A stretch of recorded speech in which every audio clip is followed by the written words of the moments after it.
വികസന നേട്ടങ്ങളും കോട്ടങ്ങളുമൊക്കെ ഓരോ പഞ്ചായത്തിനും ധാരാളം ഉണ്ടാകാം. അനുമനടയെ സംബന്ധിച്ചും അത്തരം കാര്യങ്ങളൊക്കെ നിരവധിയുണ്ട്. മണ്ടക്കം പഞ്ചായത്തിൽ ആദ്യമായിട്ട് ബഡ്ജറ്റ് സ്കൂൾ ആരംഭിക്കാൻ പോകുന്നു.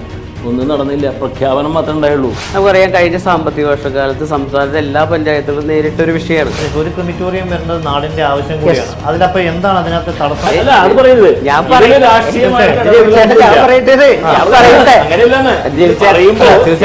ജയവിച്ചേട്ടൻ പറഞ്ഞപ്പോ ഞാൻ ഇടപെട്ടില്ലല്ലോ.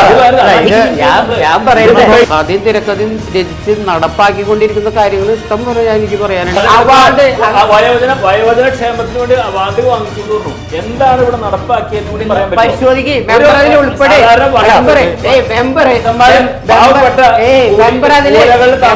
പങ്കാളിയാവോ? പങ്കാളിയാവോ? അറിയില്ലാന്ന്.